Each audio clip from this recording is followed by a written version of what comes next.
ನಮಸ್ಕಾರ ವೀಕ್ಷಕರೇ, ನಾನು ನಿಮ್ಮ PH ನಾಯ್ಕೋಡಿ. NCI ನ್ಯೂಸ್ಗೆ ಸ್ವಾಗತ.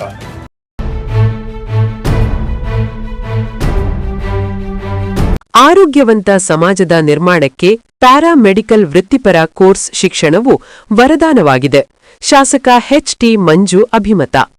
ಪ್ಯಾರಾಮೆಡಿಕಲ್ ಶಿಕ್ಷಣವು ವೈದ್ಯಕೀಯ ಶಿಕ್ಷಣದಂತೆ ಇಂದಿನ ದಿನಮಾನದಲ್ಲಿ ಅತ್ಯಂತ ಬೇಡಿಕೆಯನ್ನು ಹೊಂದಿರುವ ವೃತ್ತಿಪರ ಕೋರ್ಸ್ ಆಗಿರುವುದರಿಂದ ವಿದ್ಯಾರ್ಥಿಗಳು ಶ್ರದ್ಧಾಭಕ್ತಿಯಿಂದ ವ್ಯಾಸಂಗ ಮಾಡಿ ಸಾಧನೆ ಮಾಡಬೇಕು ಎಂದು ಶಾಸಕ HT ಮಂಜು ಹೇಳಿದರು. ಅವರು ಇಂದು ಕೃಷ್ಣರಾಜಪೇಟೆ ಪಟ್ಟಣದ MB Madegowda institute of paramedical science ಕಾಲೇಜಿನ ನೂತನ ವಿದ್ಯಾರ್ಥಿಗಳ ಸ್ವಾಗತ ಸಮಾರಂಭವನ್ನು ಉದ್ಘಾಟಿಸಿ ಮಾತನಾಡಿದರು. ಜಾಗತಿಕ ಜಗತ್ತಿನ ಇಂದಿನ ಸ್ಪರ್ಧಾ ಪ್ರಪಂಚದಲ್ಲಿ ವೈದ್ಯರಿಗಿರುವಷ್ಟೇ ಬೇಡಿಕೆ ಹಾಗೂ ಮಹತ್ವವು ಪ್ಯಾರಾಮೆಡಿಕಲ್ ವಿದ್ಯಾರ್ಥಿಗಳಿಗಿದೆ. ಪ್ಯಾರಾಮೆಡಿಕಲ್ ವಿಷಯ ತಜ್ಞರು ನೀಡುವ ವೈದ್ಯಕೀಯ ವರದಿಯ ಆಧಾರದ ಮೇಲೆ ತಜ್ಞ ವೈದ್ಯರು ಚಿಕಿತ್ಸೆಯನ್ನು ನೀಡುವುದರಿಂದ ರೋಗಿಯ ಆರೋಗ್ಯ ಸಂವರ್ಧನೆಯ ಚಿಕಿತ್ಸೆಗೆ ಪೂರಕವಾಗಿ ಸೂಕ್ತವಾದ ಸಲಹೆ ಹಾಗೂ ಚಿಕಿತ್ಸೆಯನ್ನು ವೈದ್ಯರು ನೀಡಬೇಕಾಗಿರುವುದರಿಂದ ಪ್ಯಾರಾಮೆಡಿಕಲ್ ಕೋರ್ಸ್ ಅನ್ನು ಮಾಡುವ ವಿದ್ಯಾರ್ಥಿಗಳಿಗೆ ಎಲ್ಲೆಲ್ಲದ ಬೇಡಿಕೆಯಿದೆ. ಆದ್ದರಿಂದ ಪ್ಯಾರಾಮೆಡಿಕಲ್ ವಿದ್ಯಾರ್ಥಿಗಳು ಶ್ರದ್ಧಾಭಕ್ತಿಯಿಂದ ಪ್ಯಾರಾಮೆಡಿಕಲ್ ಕೋರ್ಸ್ ತರಬೇತಿಯನ್ನು ಪಡೆದುಕೊಂಡು ಸ್ವಯಂ ಉದ್ಯೋಗಿಗಳಾಗಿ ಸಾಧನೆ ಮಾಡಬೇಕು ಎಂದು ಶಾಸಕ ಮಂಜು ಮನವಿ ಮಾಡಿದರು. ಮಹಿಳಾ ಹೋರಾಟಗಾರ್ತಿ ಲಯನ್ ರಜನಿರಾಜ್ ಕಾರ್ಯಕ್ರಮದಲ್ಲಿ ಮುಖ್ಯ ಅತಿಥಿಯಾಗಿ ಭಾಗವಹಿಸಿ ಮಂಡ್ಯ ಜಿಲ್ಲೆಯು ಹೆಣ್ಣು ಭ್ರೂಣ ಹತ್ಯೆ ಹಾಗೂ ಬಾಲ್ಯ ವಿವಾಹಕ್ಕೆ ರಾಜ್ಯದಲ್ಲಿಯೇ ಹೆಸರುವಾಸಿಯಾಗುತ್ತಿದೆ. ಇದು ಆರೋಗ್ಯವಂತ ಸಮಾಜದ ನಿರ್ಮಾಣಕ್ಕೆ ಆಘಾತಕಾರಿ ಬೆಳವಣಿಗೆಯಾಗಿದೆ. ಹೆಣ್ಣು ಭ್ರೂಣ ಹತ್ಯೆ ಹಾಗೂ ಬಾಲ್ಯ ವಿವಾಹ ತಡೆಯು ನಮ್ಮೆಲ್ಲರ ಕರ್ತವ್ಯವಾಗಬೇಕು ಎಂದು ರಜನಿರಾಜ್ ಕೈಮುಗಿದು ಮನವಿ ಮಾಡಿದರು. ಕೆಆರ್ಪೇಟೆ ಪಟ್ಟಣ ಪೊಲೀಸ್ ಠಾಣೆಯ ಆರಕ್ಷಕ ನಿರೀಕ್ಷಕರಾದ ಸುಮಾರಾಣಿ ಮಾತನಾಡಿ, ಹೆಣ್ಣು ಮಕ್ಕಳು ಸಮಾಜದ ಶಕ್ತಿಯಾಗಿದ್ದು ನಾಗರಿಕ ಸಮಾಜದಲ್ಲಿ ನಡೆಯುವ ಮಹಿಳಾ ದಬ್ಬಾಳಿಕೆ ಹಾಗೂ ದೌರ್ಜನ್ಯವನ್ನು ಆತ್ಮವಿಶ್ವಾಸದಿಂದ ಎದುರಿಸಬೇಕು. ಭ್ರೂಣ ಹತ್ಯೆ ಮತ್ತು ಬಾಲ್ಯ ವಿವಾಹದಂತಹ ಸಮಾಜ ವಿದ್ರೋಹಿ ಘಟನೆಗಳು ನಡೆಯುತ್ತಿರುವುದು ಕಂಡುಬಂದರೆ ಕೂಡಲೇ ಪೊಲೀಸರಿಗೆ ಹಾಗೂ ಮಹಿಳಾ ಮತ್ತು ಮಕ್ಕಳ ಕಲ್ಯಾಣ ಅಧಿಕಾರಿಗಳಿಗೆ ಸುದ್ದಿ ಮುಟ್ಟಿಸಿ ಬಾಲ್ಯ ವಿವಾಹವನ್ನು ನಿಲ್ಲಿಸಲು ಮುಂದಾಗಬೇಕು ಎಂದು ಮನವಿ ಮಾಡಿದರು. MB Madegowda institute of paramedical science ಕಾಲೇಜಿನ ಪ್ರಾಂಶುಪಾಲ ಡಾ MB ಲೋಹಿತ್ ಕಾರ್ಯಕ್ರಮದ ಅಧ್ಯಕ್ಷತೆ ವಹಿಸಿದ್ದರು. ಶಿಕ್ಷಣ ತಜ್ಞ ಹಾಗೂ ವಿಶ್ರಾಂತ ಜಿಲ್ಲಾ ಲೋಕ ಶಿಕ್ಷಣಾಧಿಕಾರಿಗಳಾದ ಡಾ K ಕಾಳೇಗೌಡ, ಶ್ರವಣಬೆಳಗೊಳದ ಬಾಹುಬಲಿ ಸ್ಕೂಲ್ ಆಫ್ ನರ್ಸಿಂಗ್ ಕಾಲೇಜಿನ ಪ್ರಾಂಶುಪಾಲೆ DV ಪವಿತ್ರ, ಪ್ರಗತಿಪರ ಕೃಷಿಕರಾದ ವಿಠಲಾಪುರ ಸುಬ್ಬೇಗೌಡ, ಲಯನ್ ಶಶಿಧರ್, ಮುಖಂಡರಾದ ಚಂದ್ರೇಗೌಡ, ಲೋಕೇಶ್, ಉಪಪ್ರಾಂಶುಪಾಲೆ ಡಾ ಅಕ್ಷತಾ, ಸಾಹಿತಿ ಬಲ್ಲೇನಹಳ್ಳಿ ಮಂಜುನಾಥ್, ತಾಲೂಕು ಕನ್ನಡ ಸಾಹಿತ್ಯ ಪರಿಷತ್ ಮಾಜಿ ಅಧ್ಯಕ್ಷರಾದ MK ಹರಿಚರಣ್ ತಿಲಕ್, KR ನೀಲಕಂಠ, ಉಪನ್ಯಾಸಕರಾದ ಸುಚಿತಾ, ನಿತ್ಯ, ಶ್ರೀಲಕ್ಷ್ಮಿ ಸೇರಿದಂತೆ ವಿದ್ಯಾರ್ಥಿಗಳ ಪೋಷಕರು ಹಾಗೂ ಸಾರ್ವಜನಿಕರು ಕಾರ್ಯಕ್ರಮದಲ್ಲಿ ಭಾಗವಹಿಸಿದ್ದರು. ವಿದ್ಯಾರ್ಥಿಗಳು ನೀಡಿದ ಭಾರತ ನಾಟ್ಯ ಹಾಗೂ ಸಾಂಸ್ಕೃತಿಕ ಕಾರ್ಯಕ್ರಮಗಳು ಪೋಷಕರು ಹಾಗೂ ಸಾರ್ವಜನಿಕರನ್ನು ರಂಜಿಸಿದವು. ವರದಿ ಡಾ KR ನೀಲಕಂಠ, ಕೃಷ್ಣರಾಜಪೇಟೆ, ಮಂಡ್ಯ.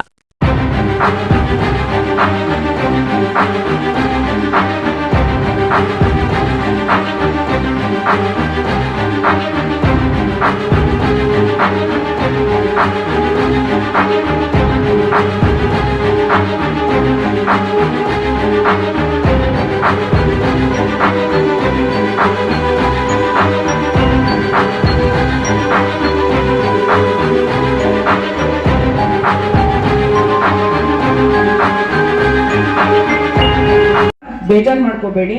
ಫೇಲ್ಯೂರ್ ಆದರೆ ಅದು ನೆಕ್ಸ್ಟ್ ಸಕ್ಸಸ್ಸಿಗೆ ನಮಗೆ ಅದೊಂದು ಸ್ಟೆಪ್ ಆಗಿರುತ್ತೆ. ಇಷ್ಟೆಲ್ಲ ಹೇಳ್ತಾ ನಿಮ್ಮ ಮುಂದಿನ ಭವಿಷ್ಯ ಬಹಳ ಚೆನ್ನಾಗಿರ್ಲಿ ಅಂತ ನಾನು ಆಶಿಸ್ತೀನಿ.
ಕೋವಿಡ್ ಟೈಮಲ್ಲಿ ಅಗಾಧವಾದ ಬಾಲ್ಯ ವಿವಾಹ ಆಯ್ತು, ಆದ್ರೆ ಯಾರಿಗೂ ಗೊತ್ತಿಲ್ಲ.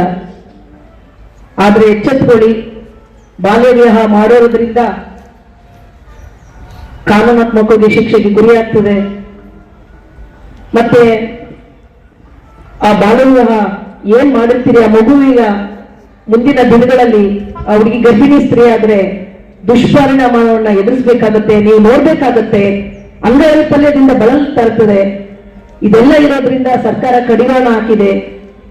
ಭ್ರೂಣ ಹತ್ಯೆ, ಬಾಲ್ಯ ವಿವಾಹ ಆದಷ್ಟು ತಡೆಗಟ್ಟೋಣ. ಮುಂದಿನ ದಿನಗಳಲ್ಲಿ ಇನ್ನು ಹೆಚ್ಚಿನ ಕಾನೂನು ಅರಿವನ್ನ ಮೂಡಿಸುವಂತ, ಜಾಗೃತಿಯನ್ನ ಮೂಡಿಸುವಂತ ಯೋಜನೆಯನ್ನ ನಾನು ನಮ್ಮ ಅಧ್ಯಕ್ಷರಾದ ಡಾಕ್ಟರ್ ಹಾಕಿಕೊಂಡಿದ್ದೇವೆ.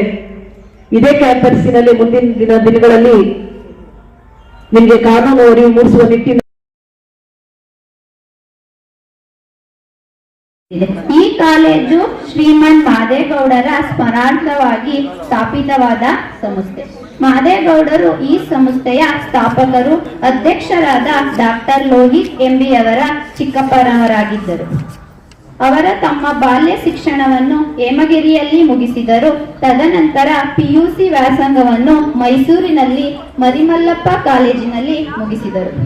ಮೈಸೂರು ಯೂನಿವರ್ಸಿಟಿಯಲ್ಲಿ BSc ಹಾಗೂ MSc ಪದವಿಯನ್ನು ಮುಗಿಸಿದರು. ತದನಂತರ ಕೆಮಿಸ್ಟ್ರಿಯಲ್ಲಿ PhD ಪದವಿಯನ್ನು ಮಾಡುತ್ತಿರುವಾಗಲೇ ಪ್ರವಾಸಕ್ಕೆ ತೆರಳಿದಾಗ ನಡೆದ ಅವಘಟನೆಯಲ್ಲಿ 1983ರಲ್ಲಿ ದೈನಂದಿನರಾದರು. ಅವರ ಸ್ಮಾರಕವಾಗಿ ಆಸ್ಪತ್ರೆ ಹಾಗೂ ಮೆಡಿಕಲ್ ಕಾಲೇಜನ್ನು ನಮ್ಮ ತಾಲೂಕಿನಲ್ಲಿ ಆರಂಭಿಸಿ ನಮ್ಮ ತಾಲೂಕಿನ ಜನತೆಗೆ ಒಳ್ಳೆಯ ಚಿಕಿತ್ಸೆ ಹಾಗೂ ಶಿಕ್ಷಣ ದೊರಕಿಸುವ ಸದುದ್ದೇಶದಿಂದ ಮಾದೇಗೌಡರ ಅಣ್ಣ ಬೋರೇಗೌಡರ ಮಗರಾದ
ಸ್ಟೇಜ್ ಫಿಯರ್ ಇದ್ದಾಗ ನಮ್ಮ ಟೀಚರ್ಸ್ ನನಗೆ ಬಹಳ ಹೆಲ್ಪ್ ಮಾಡಿದ್ರು.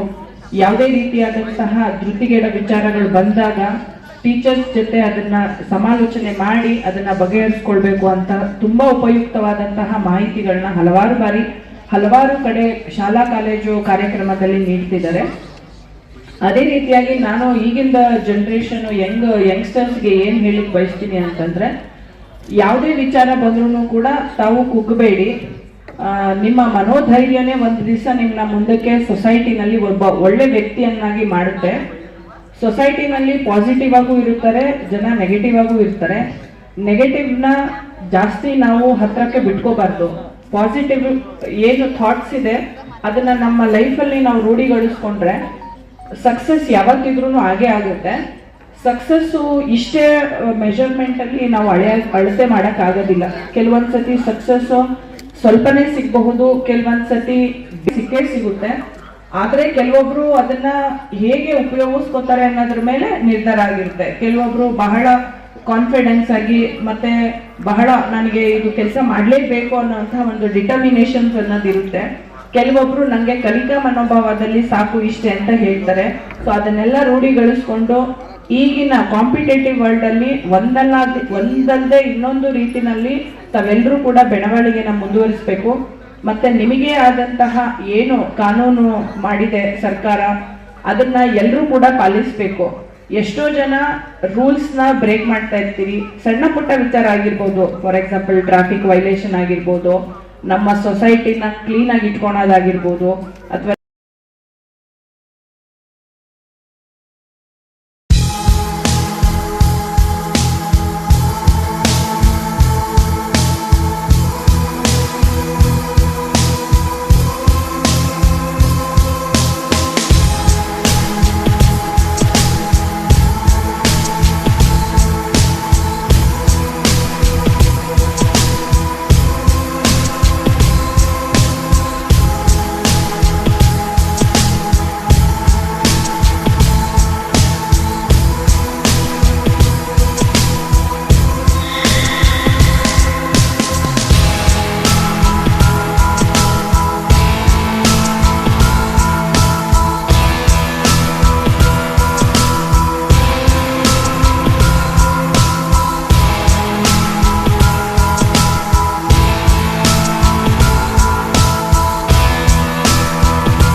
ಇಮಿಡಿಯೇಟ್ ಕೆಲಸ ಸಿಗುವಂಥದ್ದು. ಇದರಲ್ಲಿ PHO primary health care officer ಆಗಿ ಕೂಡ ಕೆಲಸ ಮಾಡ್ಬೋದು. ಇದು ಕೋರ್ಸನ್ನು ಮಾಡಿದ ತಕ್ಷಣ ನೀವು ತರಬೇತಿಲಿ ಇರ್ತಿರಲ್ಲ, ಎಷ್ಟು ವರ್ಷ ತರಬೇತಿ ಮಾಡಿದ್ದೀರಿ ಅಂತ ಸರ್ಟಿಫಿಕೇಟ್ ತಗೊಂಡು ನೀವು ಅಮೆರಿಕಕ್ಕೂ ಕೂಡ ನಿಮ್ಮ ಕೆಲಸವನ್ನ ಅಲ್ಲೂ ಕೂಡ ಮಾಡ್ಬೋದು. ಅಂತಾರಾಷ್ಟ್ರೀಯ ಮಟ್ಟದಲ್ಲೂ ನಿಮಗೆ ಕೆಲಸ ಬೇಗ ಸಿಗ್ತದೆ ವಿದ್ಯಾರ್ಥಿಗಳೇ. ಈ PHO primary health care officer ಆಗಿ PHO ಪ್ರೈಮರಿ ಹೆಲ್ತ್ ಆಫೀಸರ್ ಆಗಿ ಕೂಡ ಕೆಲಸ ಮಾಡ್ಬೋದು. ಹಲವಾರು ಇದು ಏನು ಈ ಲ್ಯಾಬ್ ಟೆಕ್ನಿಷಿಯನ್ ಕೋರ್ಸು ಕೂಡ ಇದೆ. ತುಂಬಾ ಕೋರ್ಸ್ಗಳನ್ನ ಒಳಗೊಂಡಿರುವಂಥದ್ದು ಇದು. ಲ್ಯಾಬ್ ಟೆಕ್ನಿಷಿಯನ್ ಕೋರ್ಸ್ ಮಾಡಿದ್ರು ಸಹ ರಕ್ತ ಪರೀಕ್ಷೆ ಮಾಡ್ಬೋದು, ಹಲವಾರು ಕೂಡ ಸೇವೆಯನ್ನ ಸಲ್ಲಿಸ್ಬೋದು. ತುಂಬಾ ಒಳ್ಳೆ ಇದನ್ನ ಆಯ್ಕೆ ಮಾಡ್ಕೊಂಡಿದ್ದೀರಿ. ಪ್ಯಾರಾಮೆಡಿಕಲ್ ತಲೆ ತಗ್ಗಿಸಿ ಓದಿ ಮುಂದೆ ತಲೆ ಎತ್ತುವಾಗೆ ನಿಮಗೆ ಖಂಡಿತ ಪರಿಶ್ರಮ ತ್ಯಾಗ ಇದ್ರೆ ಏನ್ ಬೇಕಾದ್ರೂ ಸಾಧನೆ ಮಾಡ್ಬೋದು. ನೆಚ್ಚಿನ ವಿದ್ಯಾರ್ಥಿಗಳೇ, ಈ ಪ್ಯಾರಾಮೆಡಿಕಲ್ ಈ ಸಂಸ್ಥೆ 2019 ಚಾಲ್ತಿಗೆ ಬಂದು ತನ್ನ ಸೇವೆಯನ್ನ ಸಲ್ಲಿಸ್ತಾ ಬಂದಿದೆ. ಈ ದಿನ 30 ಜನ ವಿದ್ಯಾರ್ಥಿನ ಒಳಗೊಂಡಿರುವಂತ ಈ ಪ್ಯಾರಾಮೆಡಿಕಲ್ ಸಂಸ್ಥೆ ಇನ್ನು ಅಗಾಧವಾಗಿ ಬೆಳೆ ಪರ ಒಂದು ಎಜುಕೇಶನ್ ಸಿಸ್ಟಮ್ನ ಇಲ್ಲಿ ಮಾಡಿದ್ದಾರೆ. ಹಾಗಾಗಿ ತಾವು ಇದು ಮುಗಿಸ್ಕೊಂಡು ನೇರವಾಗಿ ವೃತ್ತಿಗೆ ಜಾಯ್ನ್ ಆಗ್ಬೋದು.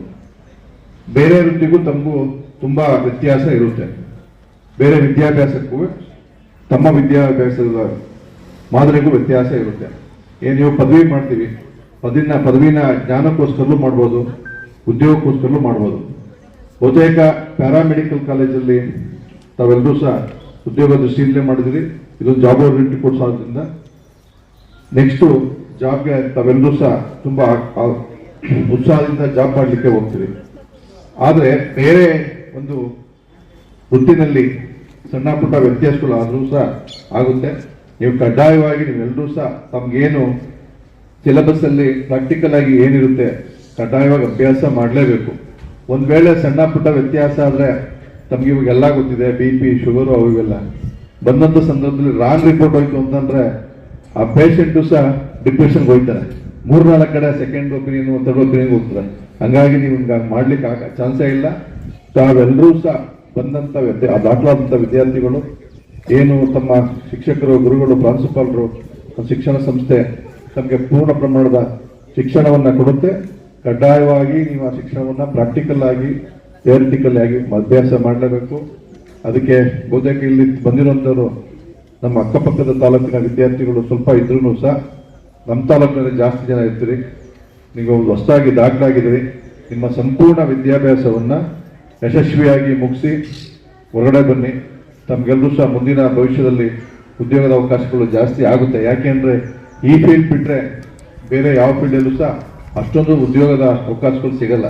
ಹಾಗಾಗಿ ತಮ್ಮ ವಿದ್ಯಾಭ್ಯಾಸ ಯಶಸ್ವಿಯಾಗಲಿ, ತಮ್ಮೆಲ್ಲರಿಗೂ ಒಳ್ಳೆಯದಾಗಲಿ. ಈ ವರ್ಷ ಮೊದಲನೇ ವರ್ಷ ಪ್ರಾರಂಭ ಆಗಿರುವಂಥ ಒಂದು ಪ್ಯಾರಾಮೆಡಿಕಲ್ ಮಾದೇಗೌಡ ವಿದ್ಯಾಸಂಸ್ಥೆ ಯಶಸ್ವಿ ಶಿಕ್ಷಣ ಕೊಡೋದ್ರ ಜೊತೆಗೆ ಉತ್ತಮವಾದ ಗುಣಮಟ್ಟದ ಶಿಕ್ಷಣವನ್ನು ಕೊಡಲಿ. ಒಂದು ಶಿಕ್ಷಣ ವ್ಯವಸ್ಥೆ ತುಂಬ ಚೆನ್ನಾಗಿ ಇರಲಿ, ಆ ಶಿಕ್ಷಣ ಸಂಸ್ಥೆಯೂ ಸಹ ತುಂಬ ಚೆನ್ನಾಗಿ ಬೆಳೀಲಿ ಅನ್ನೋ ಒಂದು ಆಶಯ ನುಡಿಗಳನ್ನ ಹೇಳೋದ್ರ ಮುಖಾಂತರ ನಾನು ಈ ಕಾರ್ಯಕ್ರಮಕ್ಕೆ ಕರೆಸಿ ಉದ್ಘಾಟನೆ ಮಾಡಿಸಿ ನಾಲ್ಕು ಮಾತಾಡ್ಲಿಕ್ಕೆ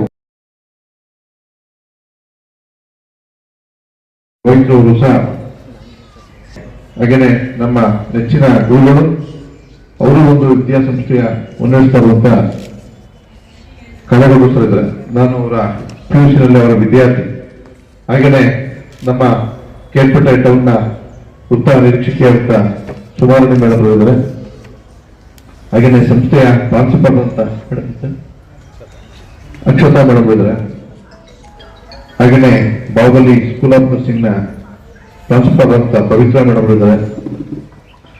ಹಾಗೇನೆ ನಮ್ಮ ಲೋಕೇಶ್ ಅವರಿದ್ದಾರೆ, ಶಶಿಧರ್ ಅವರಿದ್ದಾರೆ, ನಮ್ಮ ಚಂದ್ರೇಗೌಡರು ಇದ್ದಾರೆ, ಹಿರಿಯರು ಪ್ರಗತಿಪರ ರೈತರು ಅಂತ ಸುಬ್ಬೇಗೌಡರು ಇದ್ದಾರೆ.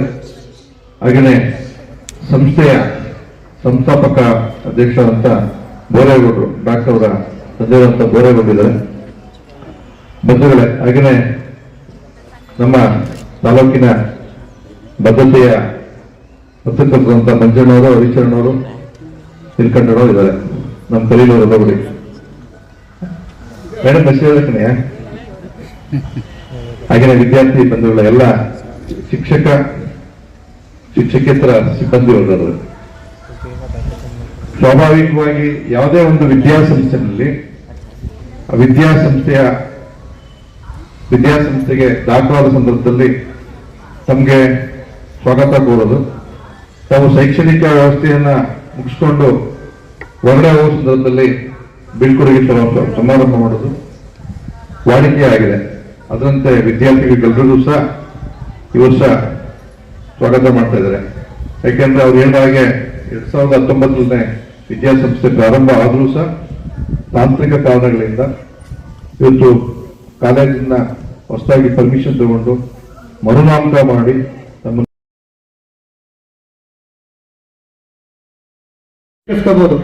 ಈಗ SSLC ಮುಗಿಸಿದಿರಾ ಅಂತಂದ್ರೆ SSLC ಮುಗಿಸಿದ ಮೇಲೆ ಮಕ್ಕಳುಗಳಿಗೆಲ್ಲ ಏನ್ ಪ್ರಶ್ನೆ ಇರುತ್ತೆ ಅಂದ್ರೆ ನೆಕ್ಸ್ಟ್ ಏನ್ ಮಾಡೋದು. PUC ಮುಗಿಸಿದ ಮೇಲೆ PUC ಮುಗಿಸಿದ ಮಕ್ಕಳುಗಳಿಗೆ ನೆಕ್ಸ್ಟ್ ಪ್ರಶ್ನೆ ಏನ್ ಮಾಡೋದು ಇರುತ್ತೆ. ಅವಾಗ ನೀವೇನ್ ಮಾಡ್ತೀರಾ, ದೈಹಿಕವಾಗಿ ಎಲ್ಲ ಏನ್ ಮಾಡ್ತಾ ಇದ್ದೀರಾ ಅದನ್ನ ಮಾಡೋಣ. ಏನ್ ಮಾಡ್ತಾರೆ, ಎಲ್ಲ SSLC ಮುಗಿದ ತಕ್ಷಣ PUCಗೆ ಹೋಗ್ತಾರೆ.